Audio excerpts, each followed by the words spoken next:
Bom, pessoal, estamos gravando.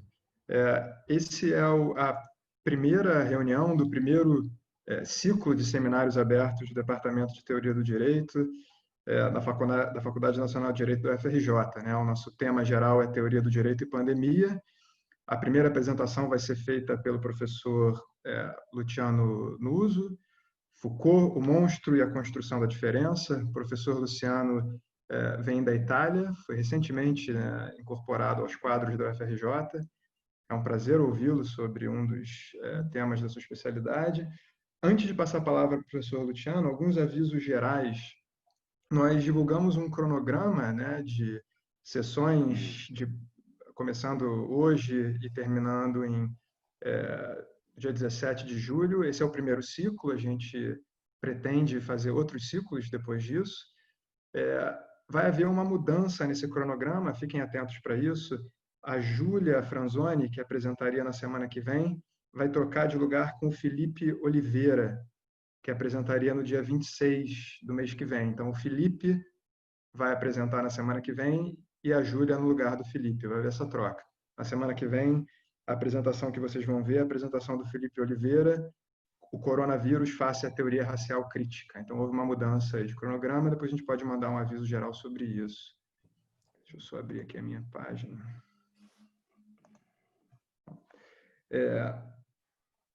Um outro aviso que eu queria dar, antes de passar a palavra para o professor Luciano, é que nós vamos organizar as sessões da seguinte forma: o apresentador ou apresentadora falam durante 40 minutos no máximo, pode falar durante menos tempo, se quiser chegar logo na parte do debate, mas eu vou, de maneira cordial, porém rigorosa, exigir que o limite de tempo seja respeitado. Depois desses 40 minutos de apresentação, a gente vai ter cerca de 40 minutos para perguntas, e eu vou tentar moderar nesse sentido. Eu estou fazendo a moderação hoje porque a Raquel vai ter que sair um pouco mais cedo para participar de outra reunião, mas nós vamos nos revezar nessa tarefa. Então é isso, professor Luciano. Muito obrigado pela sua presença e a palavra é sua. Muito obrigado. Então, boa tarde a todas e a todos. Apesar deste momento particularmente difícil que estamos vivenciando, queria manifestar a minha alegria de fazer parte deste departamento e falar hoje com vocês sobre, neste seminário de pesquisa organizado pelo Fábio e pela Raquel, sobre um tema que me afeta muito, porque é o tema da minha pesquisa dos últimos anos. È un momento no qual a crisi sanitaria se torna una crisi politica e istitucional muito grave, a universidade pública assume, me parece, uma função estratégica na luta pela democracia e pela inclusão social. Una função que neste momento não se realiza só na defesa da diferença do saber, na sua dimensão crítica, mas na afirmação da vida mesma, da sua diferença e singularidade diante de um poder que se manifesta como necropolítica. Isto nos leva diretamente ao tema sobre o qual gostaria de falar esta tarde, Foucault, o monstro e a construção da diferença. E, como já estava falando para vocês, eu escolhi este tema por duas razões. A primeira, porque é o tema sobre o qual trabalhei e que é o assunto do meu último livro e que gostaria, por tal razão, de apresentar para vocês. Mas também tem uma segunda razão, que tem a ver a dimensão ética e política que a questão da diferença e a sua afirmação diante dos mecanismos do poder assume neste momento. É precisamente a partir deste último ponto que gostaria de começar, porque em certa medida diz respeito ao nosso presente. Um presente que se apresenta nas formas autoritárias de um processo generalizado de construção, gestão e negação da diferença. A diferença é continuamente construída pelos discursos e práticas do poder e, ao mesmo tempo, deve ser negada, excluída, para a construção da ordem. Em outras palavras, esse processo de negação é acompanhado por um processo de naturalização e objetivização do que é construído como diferente. o que é o resultado de uma construção social, é tratado como um fato, como um objeto natural. A pandemia funciona, desse ponto de vista, de maneira exemplar. O vírus, podemos dizer, é um fato social total. Isso não significa, como dizem os teóricos da conspiração em todo o mundo, que o vírus foi construído em um laboratório chinês sem que se entenda bem por qual motivo. Ou que o vírus é uma invenção discursiva do poder, narrativa da legitimação da emergência, ou eventualmente, como está dizendo Giorgio Agamben, do estado de exceção. Pelo contrário, significa que o vírus interrompe o binarismo entre natureza e cultura, resultando em um tipo de curto-circuito cujos efeitos são, ao mesmo tempo, naturais, sociais, políticos, econômicos. No Brasil, talvez mais evidentemente do que em outros lugares, a pandemia do Covid-19 não nos coloca diante da alternativa entre segurança e liberdade, nem da escolha entre mitigação e a regra, e a sobrevivência biológicas, temas caros, discussões contemporâneas, sobretudo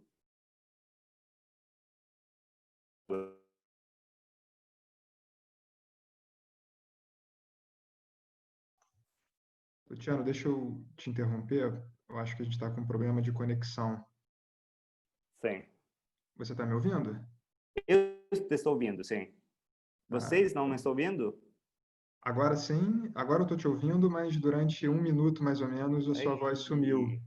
Aqui Nem sei falhou se também. falhou, né? Não foi durante muito tempo, não. Foi 1 minuto mais ou menos assim que você sumiu. A gente pode, se puder retomar um parágrafo e, Sim. e vamos Onde ver se você... funciona isso. Sim.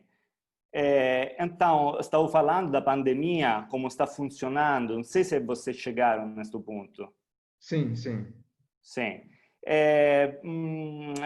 Eu acho que a pandemia funziona desse ponto di vista de maneira exemplar. Stavo dicendo che o virus è un fattore, è un fatto social total. Isso não significa, como estão dizendo os teóricos da conspiração em todo o mundo, que o vírus foi construído em um laboratório. Nem que o vírus é uma invenção discursiva do poder, uma invenção discursiva que é usada como legitimação da emergência, ou como está dizendo Giorgio Agamben, do estado de exceção. Pelo contrário, dizer que o vírus é um fato social total significa que o vírus interrompe o binarismo entre natureza e cultura, resultando em um tipo de curto-circuito cujos efeitos são, ao mesmo tempo, naturais, sociais, políticos e econômicos. No Brasil, talvez mais evidentemente do que em outros lugares, a pandemia de Covid-19 não nos coloca diante da alternativa entre segurança e liberdade, nem da escolha entre militarização da vida quotidiana e sobrevivência biológicas, temas caros a discussões contemporâneas, sobretudo na Europa. A emergência do Covid-19 destaca, com a violência da pandemia, as tendências já existentes e, ao mesmo tempo, as amplifica e generaliza. O que parece estar acontecendo sob a pressão e o medo do contágio é, primariamente, uma redefinição e reconfiguração dos critérios de seleção para poder escolher quem viver e quem deixar morrer. Os critérios da classe, raça e gênero são integrados e misturados transversalmente com os critérios biomédicos, idade, doenças prévias, predisposições genéticas. Essa sobreposição entre fatores sociais e normas biomédicas, entendidas estas normas como parâmetros de regularidade funcional, certamente tem como efeito imediato a definição do perfil de risco de cada indivíduo e uma reconfiguração do mesmo acesso aos cuidados médicos, para aqueles que obviamente não são excluídos preventivamente, com base em um cálculo econômico de custos e benefícios.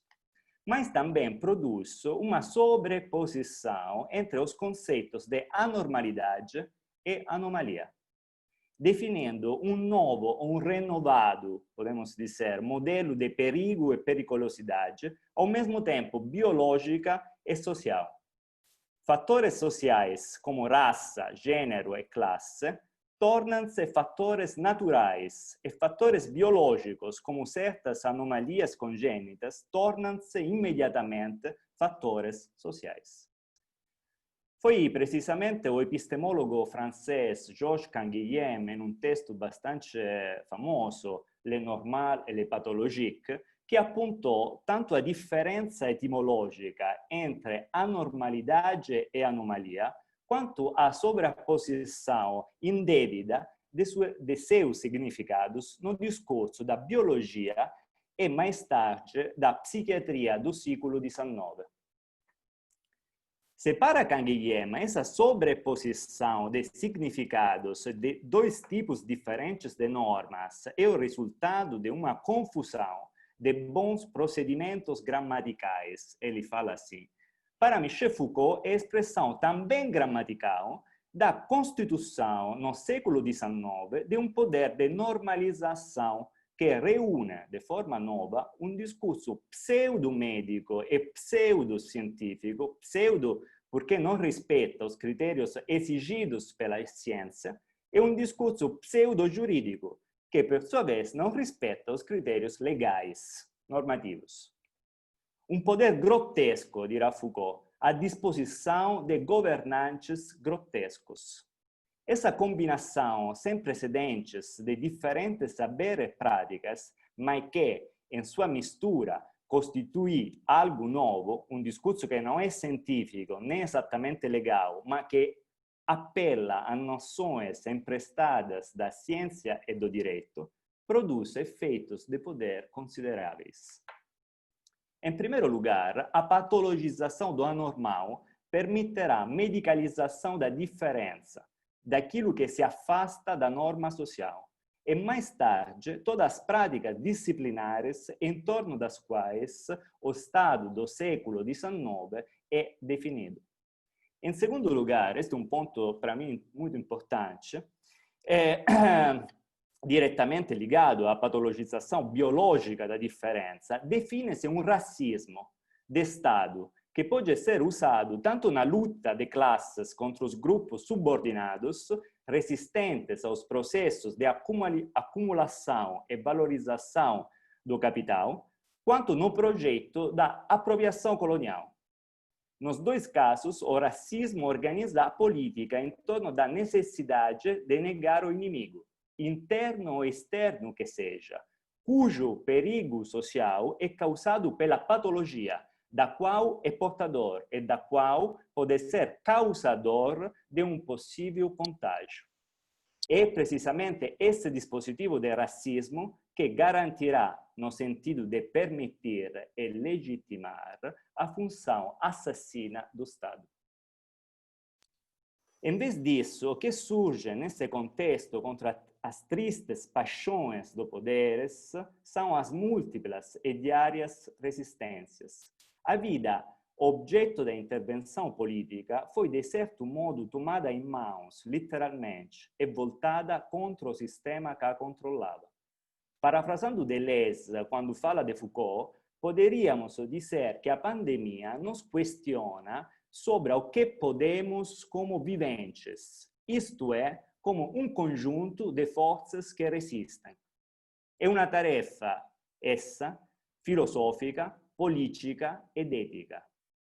Filosófica porque é necessário um pensamento afirmativo da vida, capaz de pensar diferencialmente a diferença. Mas para fazer isso, antes de tudo, é necessário sair do círculo do negativo, com o qual boa parte da tradição filosófica ocidental, desde Platão, capturou, identificou e normalizou a diferença. A diferença sempre foi pensada em relação a uma ordem, em relação a uma identidade, como diferença de ou diferença em, e, consequentemente, identificada e superada no movimento do conceito. tarefa política, porque pensar diferencialmente a diferença implica desarticular a relação entre política e negação, restabelecendo a política no seu caráter afirmativo e a negação na sua dimensão de limite lógico e ontológico. Finalmente, tarefa ética, porque significa praticar uma abertura à alteridade, experimentar a possibilidade de superar os limites nos quais estamos capturados. A questão que se coloca diante de nós é, em outras palavras, como pensar e como praticar as linhas de fuga dos dispositivos que capturam nossas vidas. Então,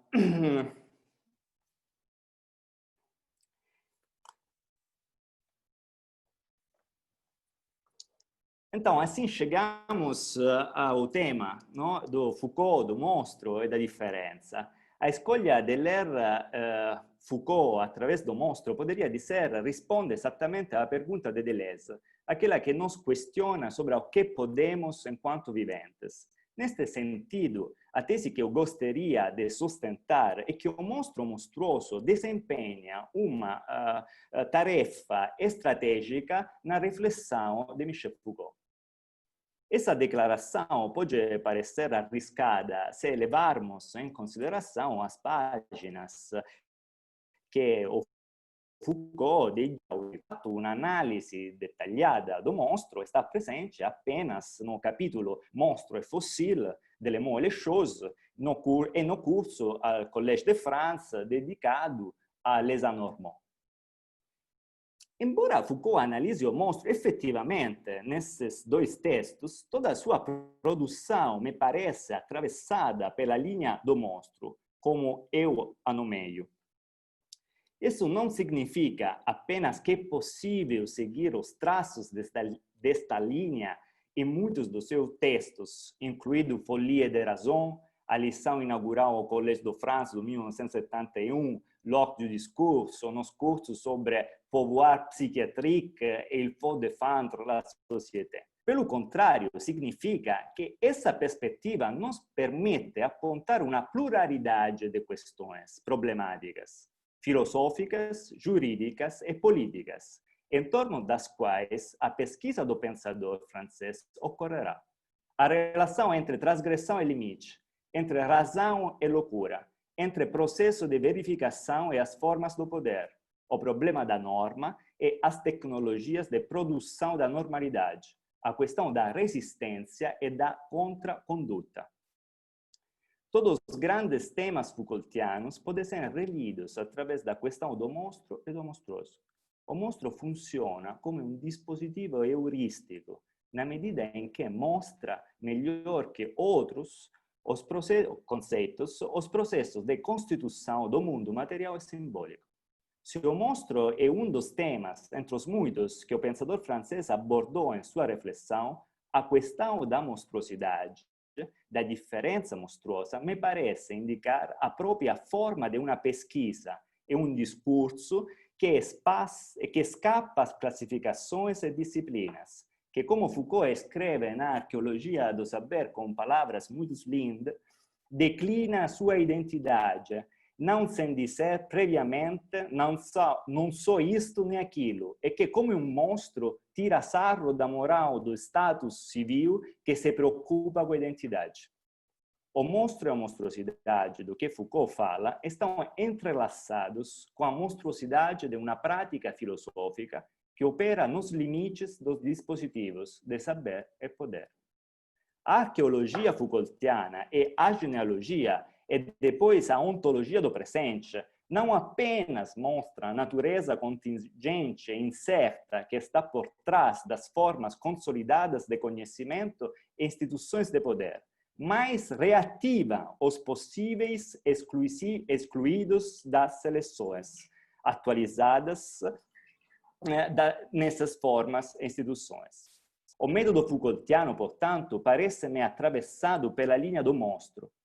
Antes de ser o produto de um dispositivo de saber e poder, o monstro é a materialização de um espaço de experiência em que o pensamento experimenta seus limites. Agora, se o pensamento moderno se move na direção de transformar o outro do homem no mesmo, parece-me que Foucault e o seu pensamento monstruoso se movem em uma direção contrária, ou seja, pensar diferencialmente a diferença, quebrando unidade e identidades consolidadas. A tarefa do pensamento não consistirá, então, em recuperar o homem, subtraí-lo do fundo escuro do qual ele emerge, devolvê-lo à sua profunda verdade, finalmente reconciliado com a sua essência, como no papel da filosofia da metafísica também moderna. Em vez disso, com um movimento lateral que descentraliza e desloca, a tarefa do pensamento será trazer à tona as múltiplas singularidades irredutíveis à lei do modelo, da identidade, do mesmo, finalmente devolvendo o homem fora de qualquer antropocentrismo, aquela desmesurada diversidade que escapa de qualquer especificação.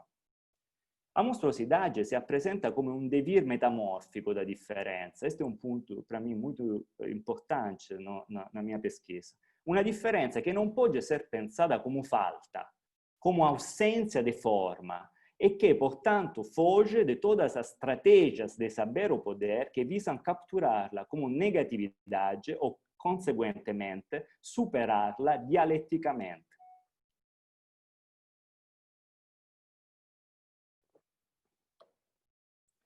No resumo do curso sobre os anormais, o monstro é descrito como fundo opaco sobre o qual lentamente tomarão forma as diversas figuras que povoarão a grande família indefinida e confusa dos anormais.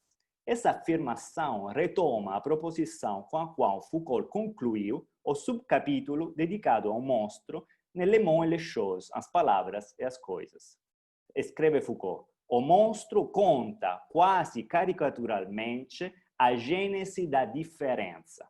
A monstruosidade nos permite entender os processos de formação dos ordens discursivos e dos dispositivos de poder. É o resultado de discurso e práticas que dizem respeito tanto às formas epistêmicas quanto às condições histórico-políticas pelas quais é possível construir a diferença, nomeá-la, classificá-la, normalizá-la, gerenciá-la, torná-la produtiva.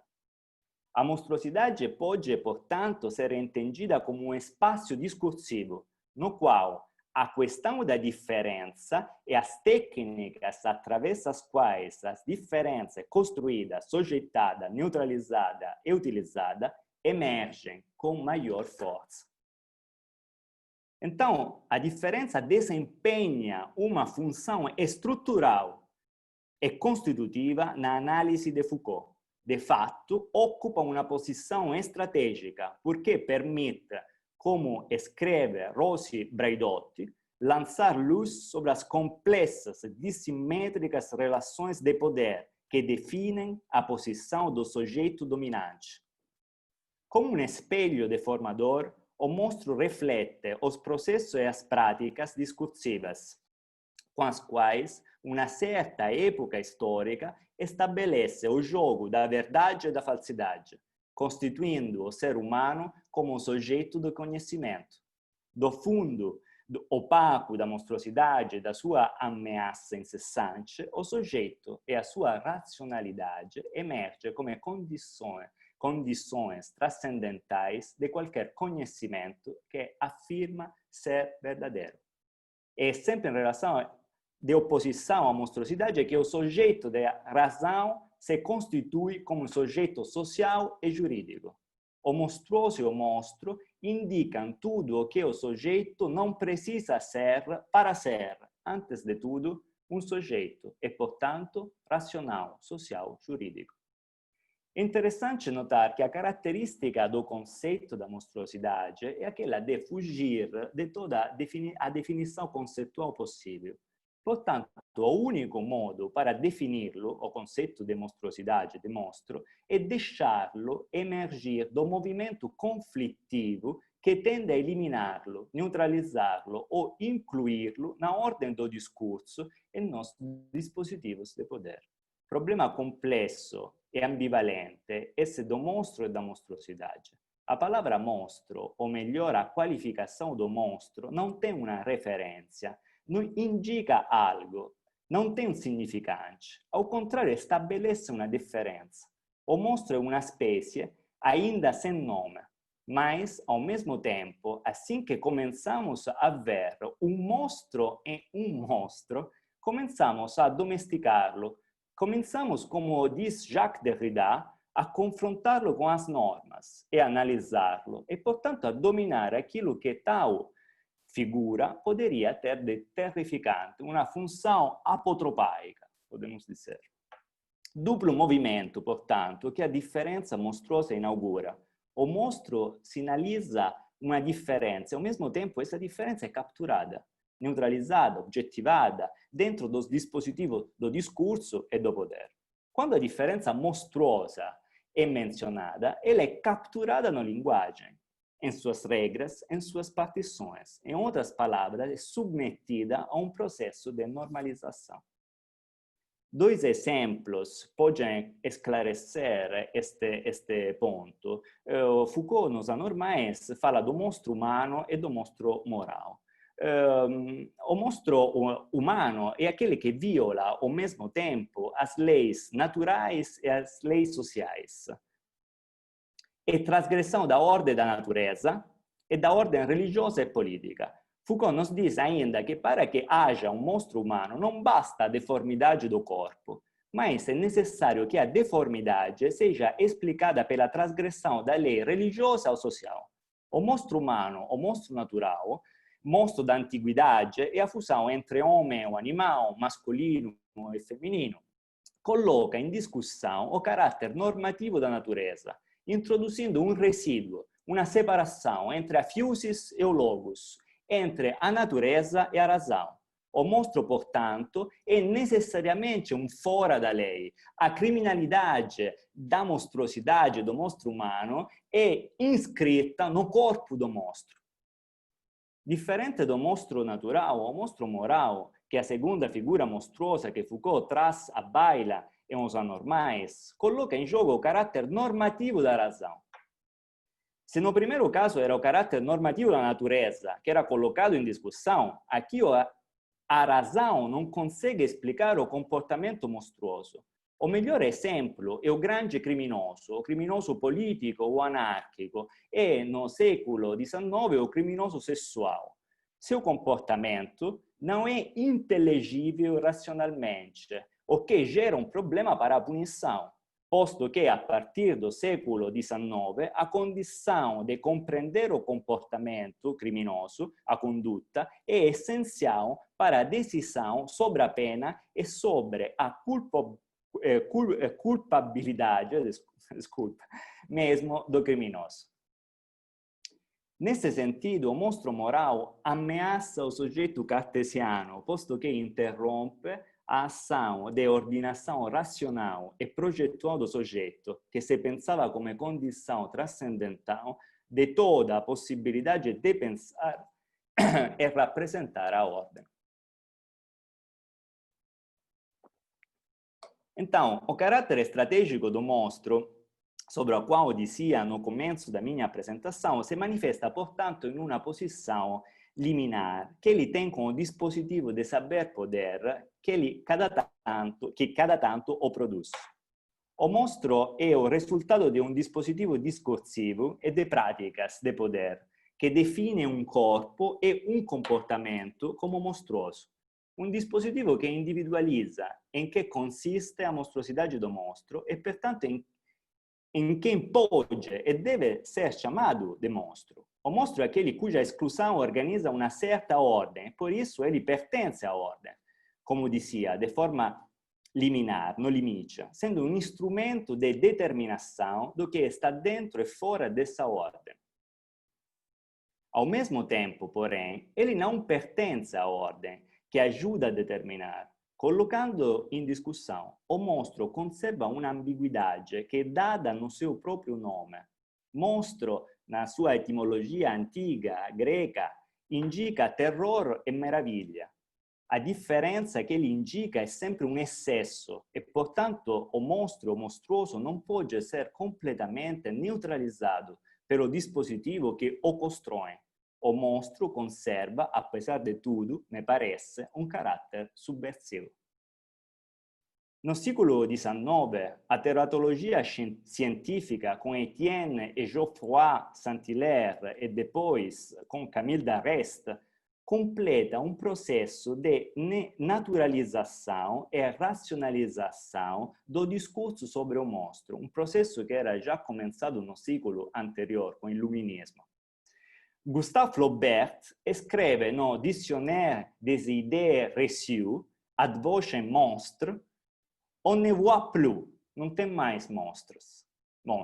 A monstruosidade naturalizada no século XIX se torna uma anomalia, e a anomalia se torna a chave para explicar o normal. Canguilhem escreve num texto de 1962 sobre a monstruosidade: o louco está no hospício, onde é usado para mostrar o que é a razão, e o monstro está no frasco do embriologista para mostrar o que é a norma. Eles anormou. Foucault escreve: o monstro constitui um princípio.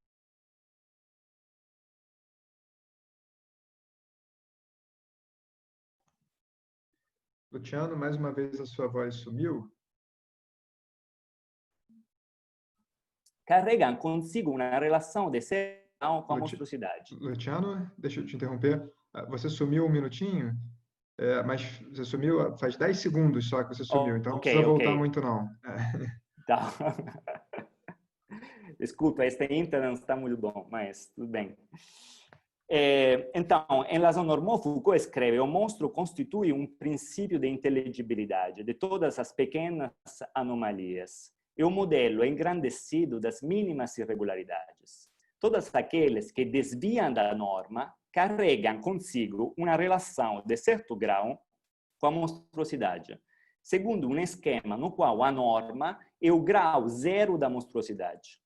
Portanto, no século XIX, paralelamente ao processo de naturalização da monstruosidade pelas ciências médicas biológicas, a figura do monstro reaparece sob a aparência menos inquietante, menos sombria do anormal, do desviante, do irregular.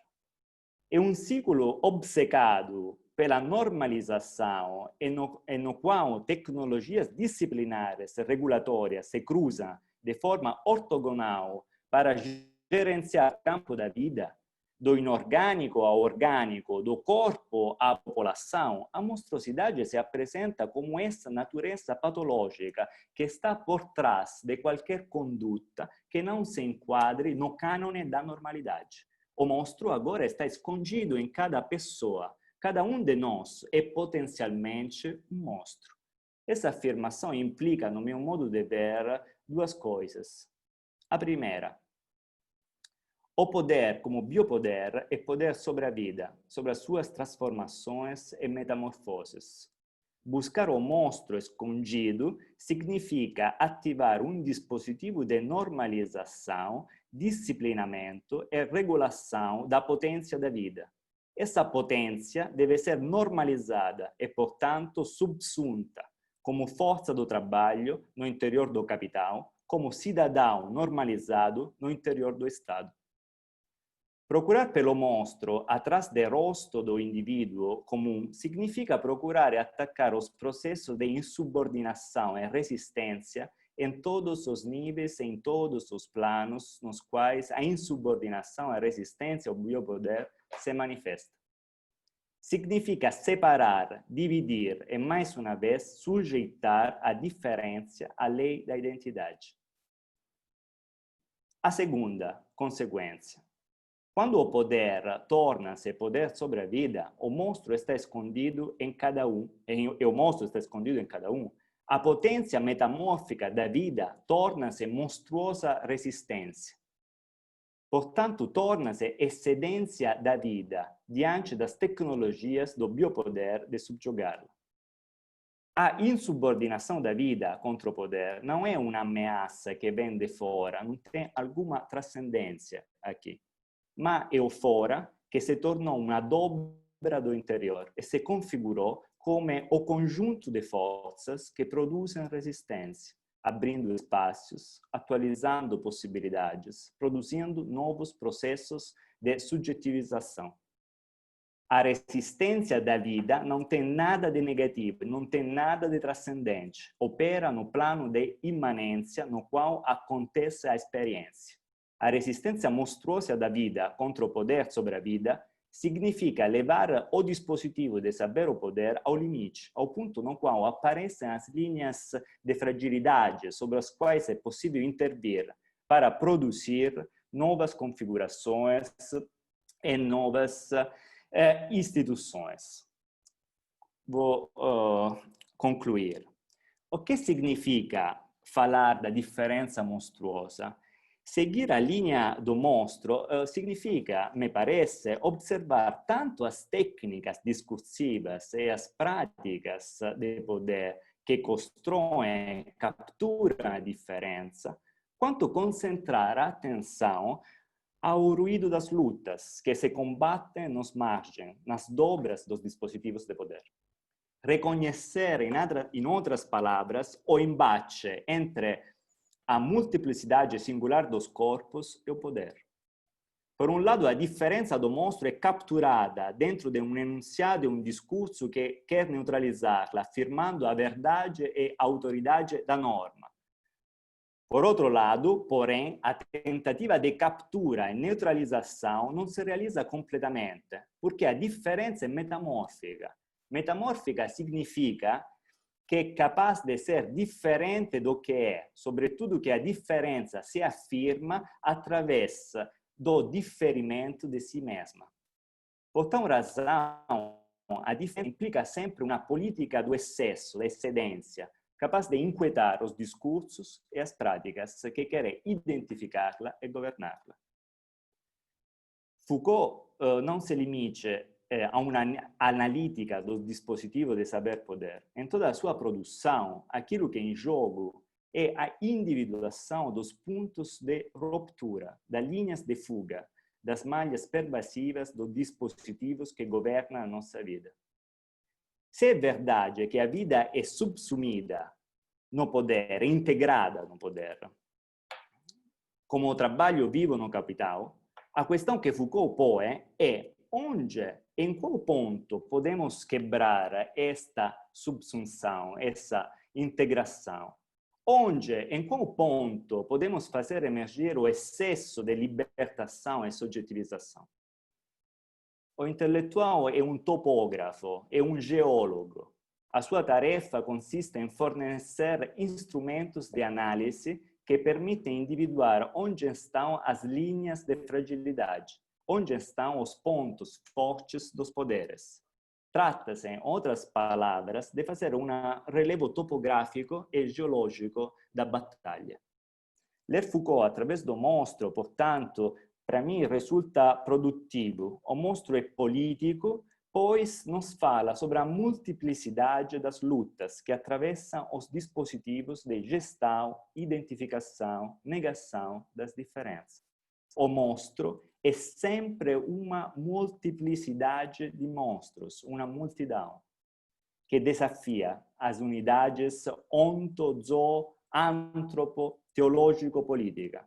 É poder vivo, é um corpo sem órgãos, carne não funcionam para as lógicas hierárquicas. Obrigado. Ana, infelizmente não dá para bater palmas. Um de cada vez. Respeitei o tempo? Respeitou, você terminou até um pouquinho antes. Você ainda tinha 4 minutos. Então, ótimo. Quer dizer que a gente tem bastante tempo para conversar. Eu vou tentar organizar a fila de perguntas de acordo com as seguintes diretrizes, né? Então, eu vou ouvir 2 perguntas por vez, né, para tornar o processo um pouquinho mais eficiente. Quem quiser fazer a pergunta usando áudio, pode se inscrever no chat ou pode mandar a pergunta diretamente por escrito, que eu leio em voz alta para o Luciano. E eu vou tentar seguir essa ordem do chat. Então, por favor, se inscrevam no chat, fica mais fácil para eu saber quem está querendo falar por vez. Eu peço que as perguntas sejam breves, para que todo mundo, ou para que bastante gente tenha a oportunidade de participar.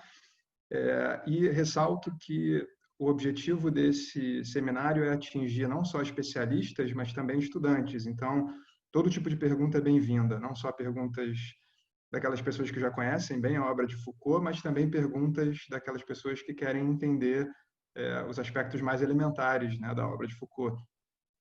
Eu sei que isso pode não ser suficiente para incentivar os iniciantes, então eu vou usar o meu poder aqui para começar com uma pergunta minha bem básica. Depois eu ouço a próxima e ofereço essas duas como a primeira série de perguntas aqui.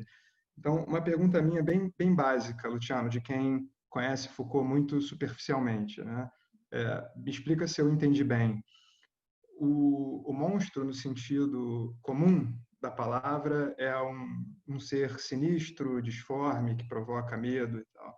Foucault estendeu o significado ordinário da palavra para abranger muito mais do que só esse monstro paradigmático, né? Mas para abranger toda pessoa que manifesta, expressa algum tipo de diferença que é socialmente incômoda, controversa, inconveniente, por aí vai, né? Se eu entendi bem, no contexto de uma pandemia, enfim, dá para expressar vários tipos de monstruosidades, no sentido de Foucault. Uma delas é aquela que é manifestada por quem se declara contaminado pelo vírus, por exemplo, mas no sentido amplo da palavra, isso também envolve algum tipo de monstruosidade, mas talvez haja outras monstruosidades envolvidas, né, naquelas pessoas que manifestam opiniões políticas controversas no momento da...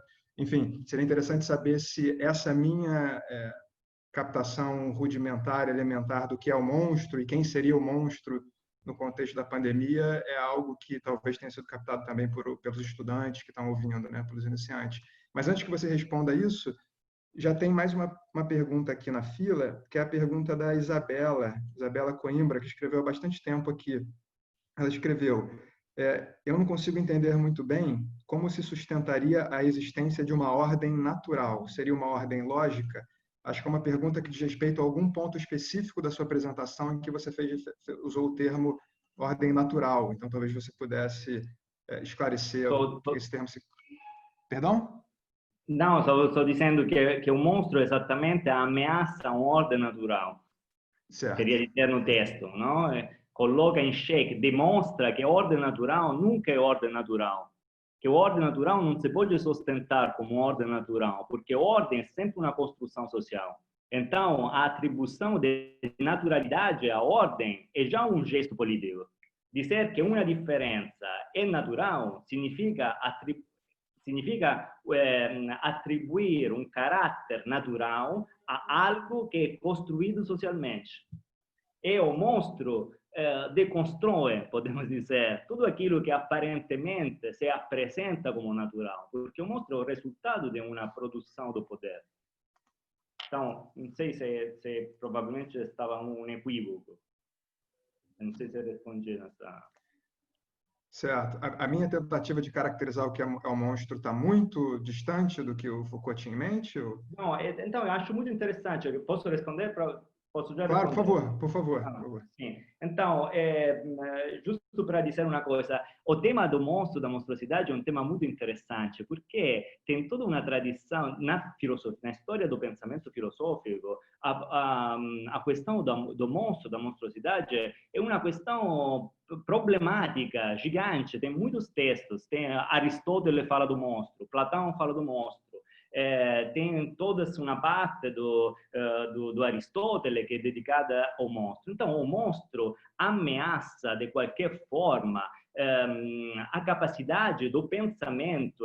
Tem uma ameaça epistêmica do monstro, porque o monstro é uma diferença que é difícil ordenar, sabe? Então, deve ser excluída, deve ser identificada essa diferença que é a monstruosidade.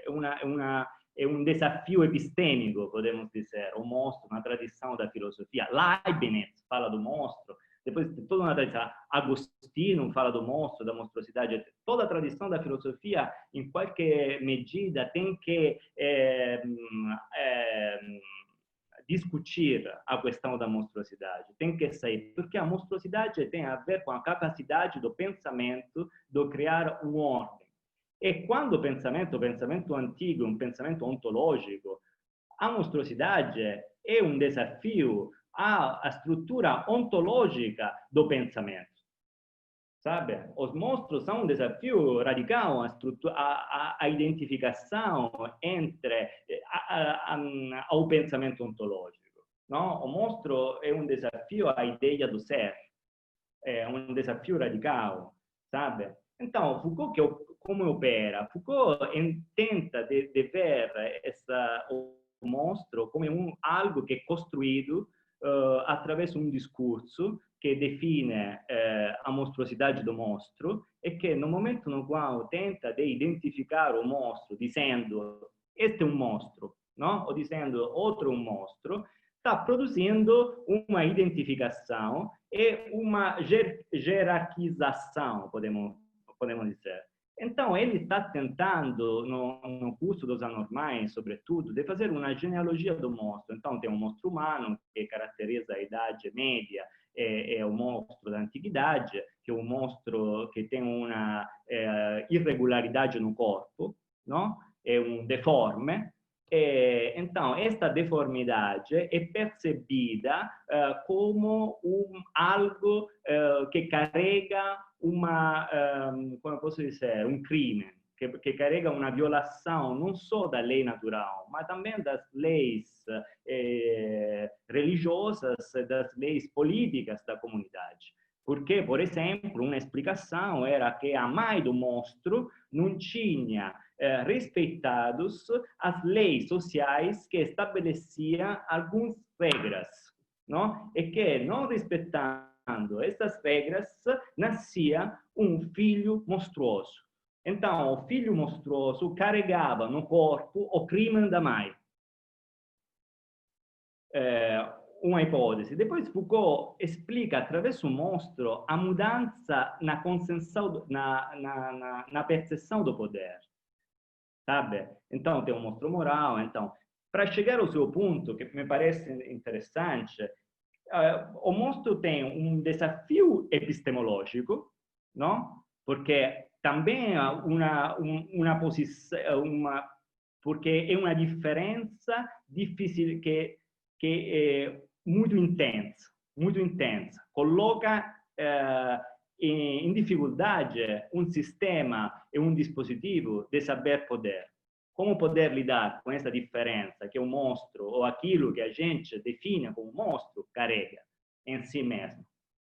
E outra questão é quem é o monstro? Eu acho que o monstro tem a minha interpretação, seguindo Foucault, é uma interpretação que o monstro é toda aquela diferença, uma leitura positiva da monstruosidade. Não, para mim é uma alegoria a monstruosidade de todas as formas de vidas que resistem ao poder. São formas de subjetivização e de vida que são resistentes aos mecanismos de poder, de subjugá-las, de utilizá-las, de incluí-las como dentro a lógica do capital, dentro a lógica do colonialismo, ou dentro a lógica da política da inimizade. Então, o monstro, para mim, fala sempre de uma capacidade de resistência da vida contra o biopoder.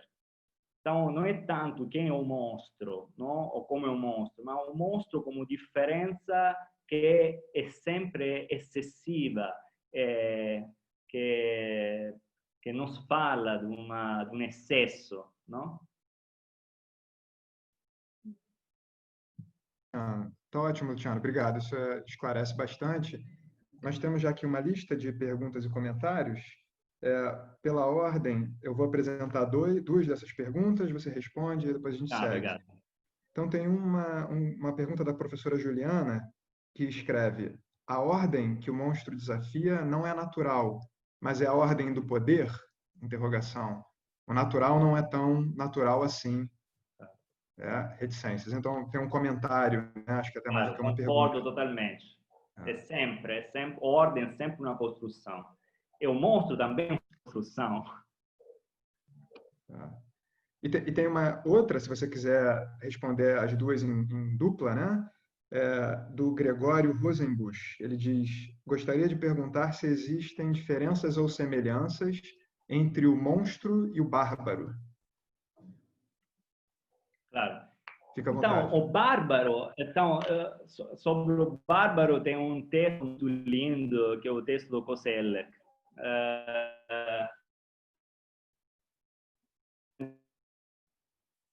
Come un conceito político, não? Mas que tem um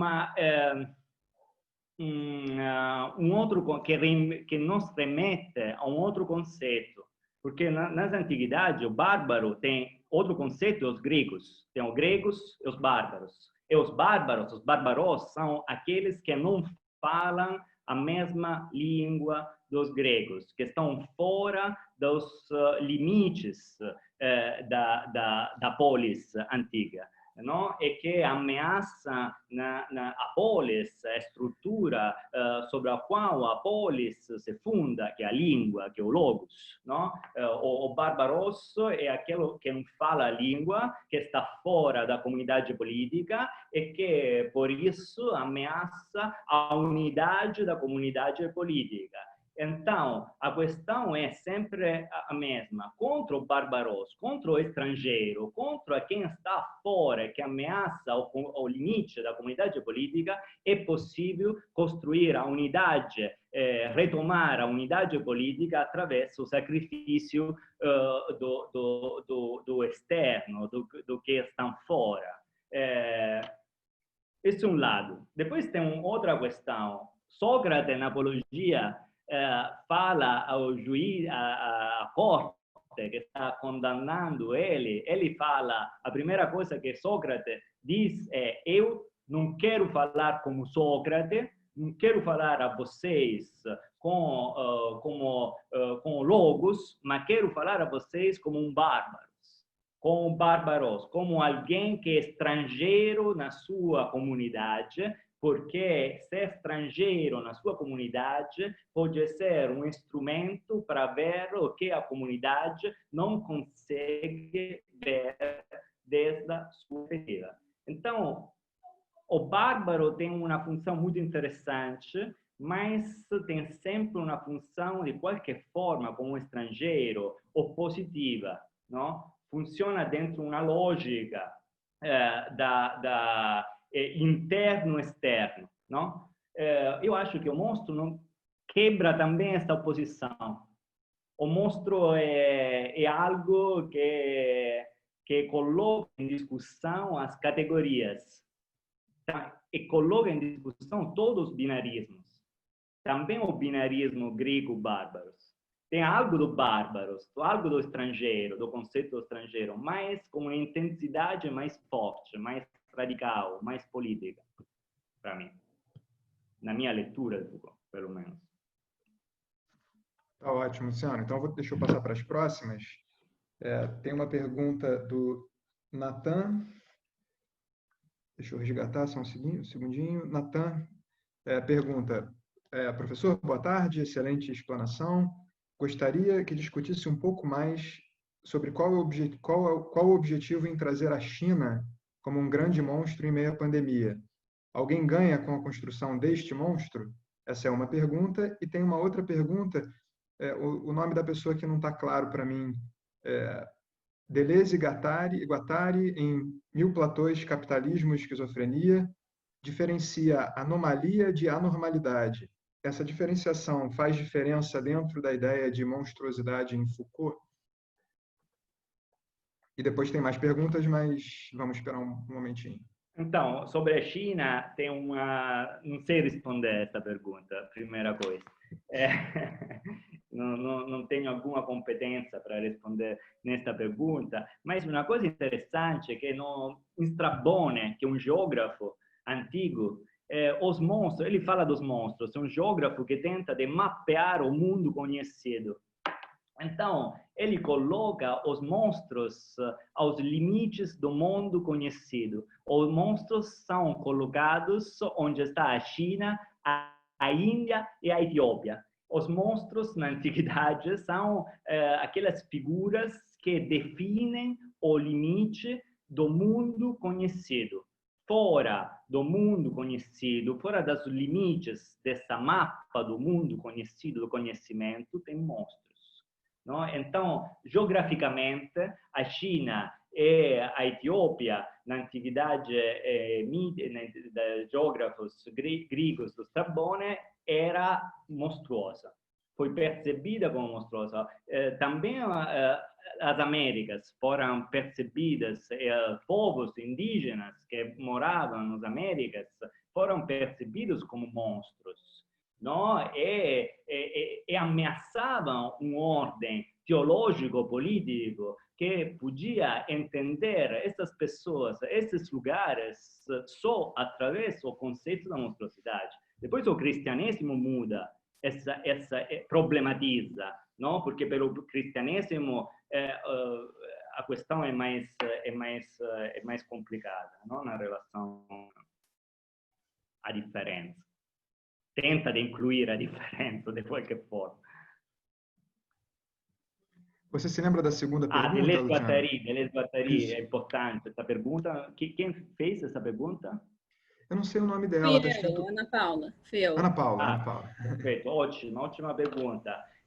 Então, eu acho que a questão, primeiro, Foucault retoma ou está pensando na mesma linha de Deleuze e Guattari quando está pensando que a afirmação da vida significa, contra o biopoder, significa pensar um pensamento que pensa diferencialmente a diferença.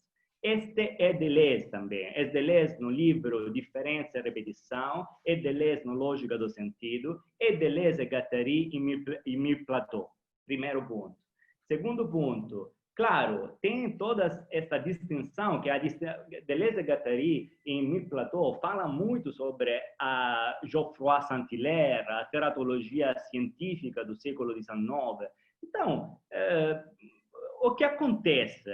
Acontece que toda a tradição do pensamento filosófico, não, que estava pensando a monstruosidade, então chegam no século XIX, chegam os biólogos e os teratólogos antes e falam: temos que quebrar este discurso metafísico sobre a monstruosidade, porque a monstruosidade não existe.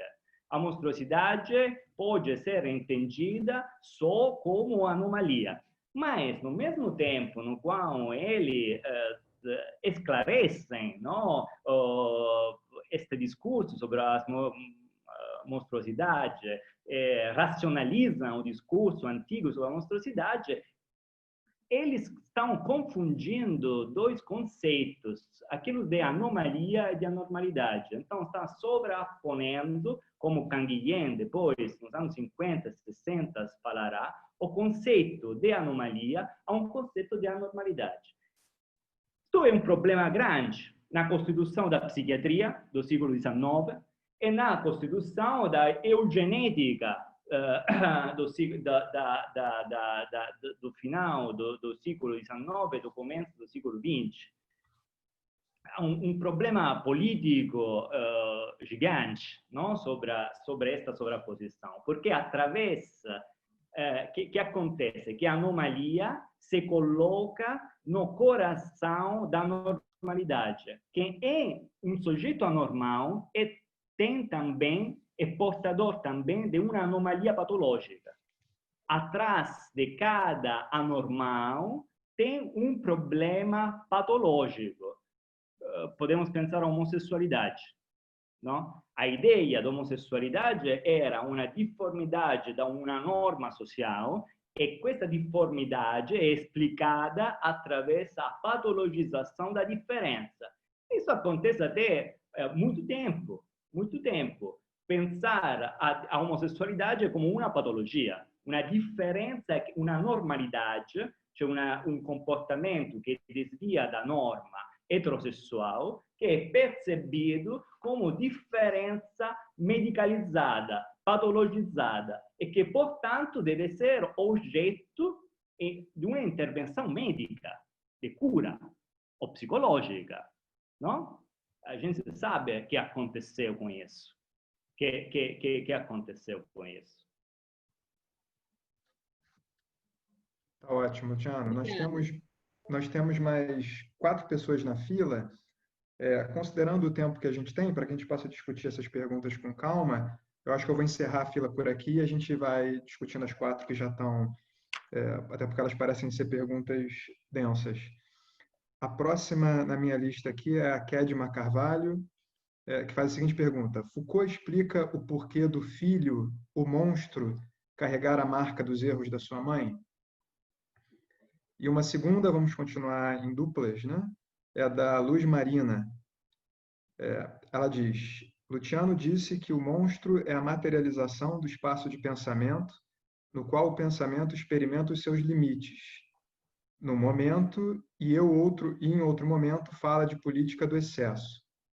Na situação atual de pandemia no Brasil, com as características específicas da política brasileira, estamos vivendo um tempo de monstruosidade? Quais são as características do monstro no Brasil atual? Então, tem a pergunta da Kedma, né, sobre o porquê o filho, o monstro, carregar a marca dos erros de sua mãe, e a pergunta da Luz Marina sobre se nós estamos vivendo um tempo de monstruosidade no Brasil atual, em que sentido? Quem perguntou o nome da pessoa que perguntou sobre a relação entre o monstro e a mãe? Foi a Kedma. Kedma. E a segunda pergunta é a da Luz Marina. Marina. Então, Kedma, então, muito interessante a pergunta de você, porque é uma pergunta objeto de um estudos muito denso desde uma perspectiva feminista. Estou pensando a Rosi Braidotti, que escreve um texto muito lindo sobre a relação entre monstruosidade e maternidade. Muito lindo, e como o pensamento ocidental, um pensamento fortemente patriarcal, pensa a mãe como monstruosa, ou que carrega sempre uma relação com a monstruosidade. Então, neste contexto de uma sociedade patriarcal, a questão da monstruosidade é uma questão diretamente ligada à mãe. Isso tem uma explicação filosófica, tem uma explicação filosófica muito antiga. Eu penso a Platão, onde o princípio que determina a forma é um princípio masculino, e a matéria é um princípio feminino, é algo sem forma, não? É algo que deve ser colocado em forma. A ordenação da matéria sem forma é o princípio de ordem, um princípio masculino, sabe? Então, quando Aristóteles também fala isso, num livro sobre a história dos animais, a geração dos animais, é muito interessante a explicação aristotélica. Mas o que acontece é que quando tem um filho monstruoso, significa que esta mãe, não, que o problema não é a ordem da forma do pai, não? Mas o problema é um problema ligado à mãe, esta matéria ingovernável que determina a monstruosidade do filho, e também tem um problema de violação de uma lei, não? De uma lei que a mãe tinha que respeitar quando ela era grávida ou antes de engravidar. A mãe não respeita uma regra social religiosa e o resultado pode ser a irregularidade morfológica do filho, mas este irregolaridade morfológica do filho não é só uma irregolaridade morfológica do filho, é também uma violação de uma norma social, de uma norma religiosa ou uma norma civil. E tem uma punição. Muitas vezes a punição é uma punição contra a mãe do sujeito monstruoso. De qualquer forma, a lei não sabe bem o que fazer com o sujeito monstruoso, porque esta irregularidade, esta difformidade, coloca em dificuldade a lei, não? Esse é um ponto que Foucault analisa bem. Então, a Luz, obrigado, Luz, para a pergunta. É muito difícil para mim responder esta pergunta, que é um monstro no Brasil, para mim. Tem uma monstruosidade. Eu acho que tem uma ambiguidade, não? Porque o poder também, na tradição da filosofia política, se pensa como monstro. Todo mundo pode pensar a representação do Leviathan do Hobbes. O soberano monstruoso, o soberano antropófago, é algo que tem a ver com a história da filosofia política, do pensamento político, e também o monstro político é também um soberano. Durante a Revolução Francesa, Luigi XVI era pensado como monstro, era descrito na crítica revolucionária como um monstro antropófago e incestuoso. Me está ouvindo ou quebrou?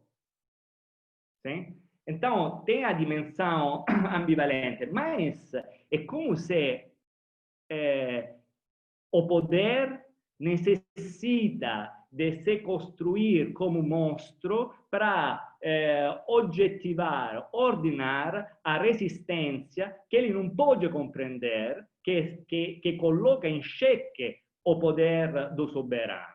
E a resistência, para mim, todas as formas de afirmação da vida neste momento na pandemia e todas as formas de resistências contra a necropolítica do poder deste governo e das formas com as quais se atualiza a política de negação da diferença deste governo são monstruosas resistências da vida contra um poder que é igualmente monstruoso, mas em um sentido completamente diferente.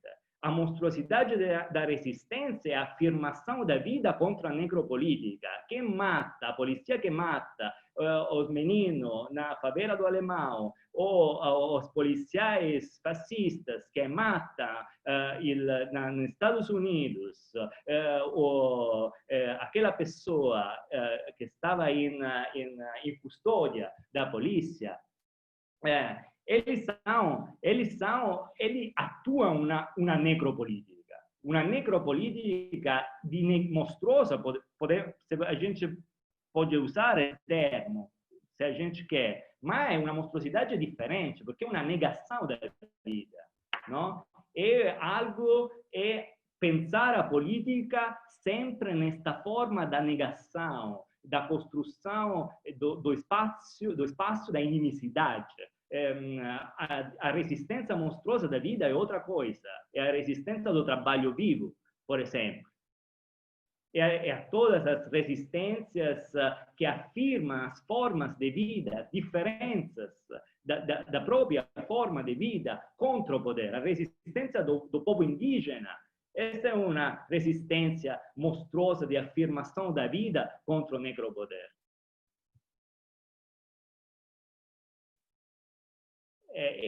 Bentraub é um monstro de negação da vida. Quando ele fala que o povo indígena, que ele não gosta do povo indígena, sabe? Ele está negando o seu discurso, a sua narrativa, é uma narrativa de negação, nunca de afirmação. Não tem afirmação. A única afirmação é a negação. Que afirmação tem naquele discurso? Claro, podemos dizer que é monstruoso, mas eu penso a monstruosidade positivamente, podemos dizer. Obrigado, Luciano. A gente vai passar, então, para para as perguntas do Daniel e do José Newton, a minha conexão caiu momentaneamente. Eu não Eu sei vi se que a houve. sua conexão caiu. Exato. O resultado foi que eu perdi aqui as perguntas. Eu até pedi para o Daniel aqui no privado, ele me mandou. Mas eu peço que o José Newton, se ele puder, que ele copie e cole aqui a pergunta dele novamente para que eu possa ler. Quando eu caí, eu perdi a lista de perguntas. Espero que isso não tenha afetado a gravação. Assim que eu voltei, parecia que a gravação não foi interrompida, não. O Daniel pergunta: fiquei muito interessado pela questão da resistência nas franjas, na marginalidade. A figura do monstro é capaz de, ao resistir, ressignificar a ordem e reconstruir a normalidade? Esse processo de resistência se dá de que formas? No caso da pandemia atual, é possível vislumbrar esse processo de alguma forma? Essa é a pergunta do Daniel. E o José Newton colocou novamente a pergunta dele, que é... Ele começa com um elogio. Excelente abordagem, professor Luciano. No texto A Vida dos Homens Infames, Foucault afirma só ser possível perceber a vida daqueles que estão fora do discurso, a partir dos seus embates com o poder. Nesse sentido, o monstro também só pode ser notado mediante o embate? O monstro também só pode ser notado mediante o embate? Essas são as duas últimas perguntas, Luciano. Fica à vontade. Ótimas perguntas, muito obrigado a vocês. Todas as perguntas foram ótimas. Daniel, concordo totalmente com você. Concordo quando você coloca essa questão da monstruosidade como resistência. Sim, a monstruosidade também, na minha leitura do Foucault, se apresenta como lugar da resistência. Então, duas coisas, não sei se foi muito claro na minha explicação, na minha leitura do texto, mas quero remarcar duas coisas. Primeiro, eu uso a monstruosidade como uma categoria, um conceito para reler o pensamento de Michel Foucault, contra aquela tendência que, sobretudo nos países anglo-saxões, de ler Foucault como um teórico do neoliberalismo. Então, para mim, Foucault coloca sempre no centro do seu discurso, também no momento inicial, na Folie de Raison, nas obras sobre a literatura, e também na pesquisa sobre Les mots et les choses, e nos textos sobre os poderes, a questão da resistência, a questão dos... É uma resistência diferente da resistência como foi pensada do marxismo. É uma resistência microfísica, uma resistência que se coloca nos planos dos discursos, mas também nos planos das tecnologias mínimas de controle do corpo. Então, nestes lugares marginais, por um lado, mais centrais, também que podemos achar a resistência, com uma precaução, podemos dizer. Foucault fala uma coisa que é muito interessante: a resistência vem antes do poder. O poder, se a gente... Foucault deconstrói completamente a ideia da identificação entre o poder e o Estado, não? Então, se a gente deconstrói essa identificação que domina a tradição da filosofia política e jurídica moderna, podemos entender o poder como relações de força. Então, se o poder é um conjunto de forças contrapostas que define um campo, este campo se constitui através de lutas, resistências e batalhas. Então, a resistência é constitutiva do poder. Onde tem poder, tem resistência, em qualquer lugar. E, de qualquer forma, o monstro é um sintoma, podemos dizer, usando uma expressão psicoanalítica, da crise do poder. não? Mas o poder afirma a sua normalidade, podemos dizer, mas este poder está em crise, mas este poder é cruzado através de lutas e resistências que provavelmente não aparecem de forma clara, como podiam aparecer em outros momentos da história. Mas são lutas e resistências que definem este poder, que colocam em xeque continuamente este poder. Então, onde podemos achar essa resistência? Eu acho que tem muitos lugares, que não tem um lugar no qual você pode procurar essa resistência. Tem lugares na universidade, por exemplo. A universidade é um lugar de resistência. O pensamento crítico é um lugar de resistência. E também tem outros lugares que são muito interessantes para mim. O Brasil, deste ponto de vista, é um lugar interessantíssimo. Eu acho que o Brasil tem uma potência afirmativa das lutas neste país que não tem em outros lugares. Na Europa, na Itália não tem, em confronto ao Brasil. Tem várias...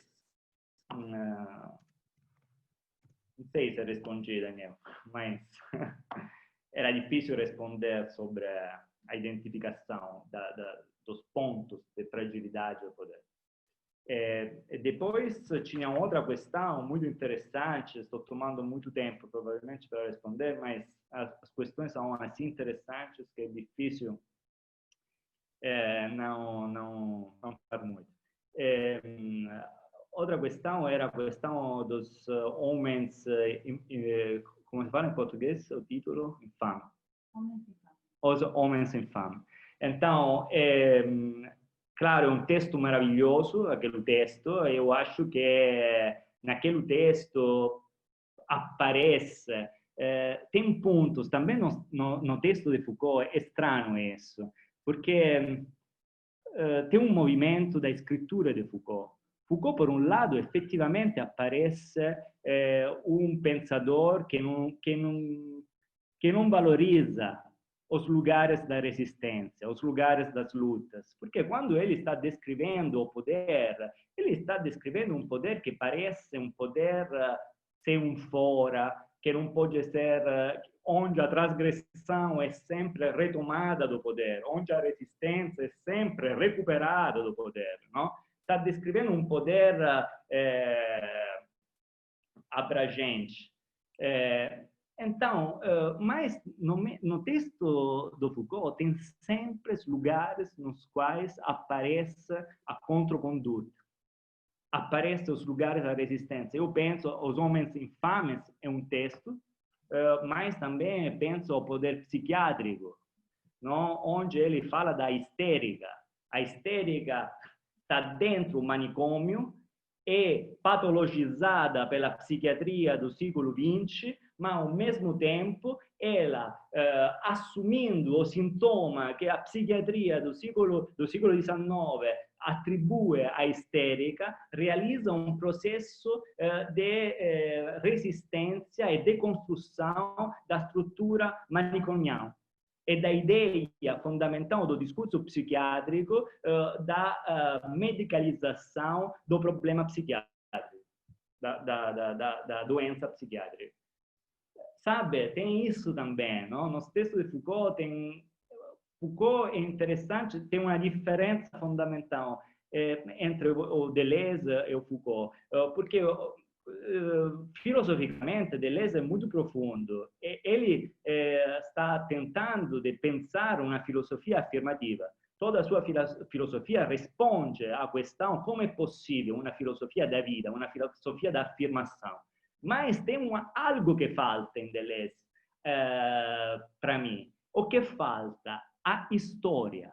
Que esta diferença não é analisada nos meandros da história, nos mecanismos da história. E o Foucault coloca este problema filosófico de pensar diferencialmente a diferença contra a tradição política, filosófica, jurídica moderna, mas o coloca dentro a história e fora da filosofia. Então, gente, a gente está... são 3h30 agora, que é justamente o horário em que a gente queria concluir. para que o vídeo não fique muito grande e seja acessível para as pessoas que vão ver a versão gravada, né? Luciano, eu agradeço, obrigado pela sua apresentação, pelas respostas claras e pacientes às perguntas. Acho que foi um bom início para o nosso seminário. A gente vai retomar na semana que vem com o Felipe e não com a Júlia, a despeito do que diz o cronograma inicial, a gente teve que fazer essa troca. Então, na semana que vem, no mesmo horário, no mesmo dia, sexta-feira, o Felipe vai falar sobre pandemia e teoria racial crítica. Eu vou mais um pedido. A Júlia fez uma sugestão aqui para mim, para que os membros do Departamento de Teoria do Direito continuassem na ligação mais uns minutinhos, só para a gente discutir algumas questões administrativas para as próximas semanas, mas as demais pessoas estão liberadas e eu agradeço a participação de vocês. Um abraço. Obrigado, um abraço. Obrigada.